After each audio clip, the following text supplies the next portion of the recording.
నిన్న మేము శాసనసభలో శాసన మండలిలో కేసీఆర్ గారి పట్ల రేవంత్ రెడ్డి చేసిన అనుచిత వ్యాఖ్యలకు మేము వాకౌట్ చేసినాం. వాకౌట్ చేస్తే నిన్న మాట మార్చిండు. మీరు చూశారు అసెంబ్లీలో. నేను కేసీఆర్ నన్లే బీఆర్ఎస్ పార్టీని అన్నా అని మాట మార్చిండు. ఒక్కసారి ఆ వీడియో చూద్దాం. ప్రజలకు, ఈ రాష్ట్ర ప్రజలకు నిజాలు తెలవాల్సిన అవసరం ఉంది.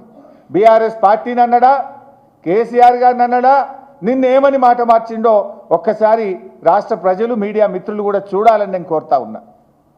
పెట్టు బాబు. నేనే తప్పు మాట్లాడిన అధ్యక్ష. ఏమన్నా నేను ఆనాడు మీరు అధికారంలో ఉన్న స్టేచర్ ఉండే, తర్వాత ప్రతిపక్షం స్టేచర్ అయిపోయింది, ఆ తర్వాత గుండు సున్నా వచ్చి 8 డిపాజిట్లు కనుక మార్చిరీలో పోయిందని అన్న అధ్యక్ష. నేనేమన్నా అధ్యక్ష, అందులో తప్పేముంది అధ్యక్ష? బీఆర్ఎస్ ఈరోజు మార్చిరీలో ఉందని నేను చెప్పిన అధ్యక్ష. కొంతమంది మా స్ట్రేచర్ పెద్దదని, ఇంతమంది మా ఎమ్మెల్యేలు చెప్పేసిన స్ట్రేచరు నాయన స్ట్రెచర్ మీద పోండి, స్ట్రేచరు నాయన స్ట్రెచర్ మీద పోండి, స్ట్రెచర్ మీద నుంచి మార్చరికి పోతాడు రేపు పొద్దుగాల. ఇంత స్పష్టంగా మీరు చూసిండ్రు. స్ట్రేచర్ ఉన్న ఆయన స్ట్రెచర్ మీదకి పోయిండు, అక్కడి నుంచి మార్చురికి పోతాడు అని కేసీఆర్ గారిని ఉద్దేశించి ఏకవచనంతో డైరెక్ట్గా ఆయన యొక్క చావును కోరుకునే విధంగా రేవంత్ రెడ్డి మాట్లాడాడు. నిన్న సిగ్గు లేకుండా అసెంబ్లీలో ఏమంటాడు, మళ్ళీ మాట మార్చి, లేలే నేను కేసీఆర్ని అనలేదు, బీఆర్ఎస్ పార్టీని అన్నా. ఇంతకంటే సాక్ష్యం ఇంకోటి కావాలన్నా?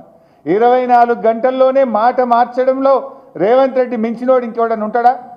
నీకు సిగ్గుంటే, నిజాయితీ ఉంటే క్షమాపణ చెప్పు. నేను తప్పుగా నోరు జారిన కేసీఆర్ గారిని మార్చురిగిపోవాలని ఆయన చావును కోరుకున్నా అని జాతిపిత అయిన కేసీఆర్కు క్షమాపణ చెప్పు. ఏమన్నా ఆయన పెద్ద మనసుతో నిన్ను క్షమిస్తాడు, ప్రజలు క్షమిస్తారు నిన్ను. ఇలా కేసీఆర్ అంటే ఒక వ్యక్తి కాదు, తెలంగాణ రాష్ట్రాన్ని సాధించిన 4 కోట్ల ప్రజల కలలను నిజం చేసిన స్వాప్నికుడు. నువ్వు ఆయన పట్టుకొని ఆ రకమైన భాష మాట్లాడుతావు. నేనేమంటాడు, మళ్ళా మాట మార్చేసిండు. మాట మార్చి నేను అట్లా అన్నానా అని నిన్న మాట్లాడే ప్రయత్నం చేసిండు. అసలు నువ్వు ఎన్ని మాటలు మార్చినావు రేవంత్ రెడ్డి? చెప్తే ఇదంటే చూడు, రాస్తే రామాయణం అంతా, చెప్తే భారతం అంత ఉన్నది నీ కథ.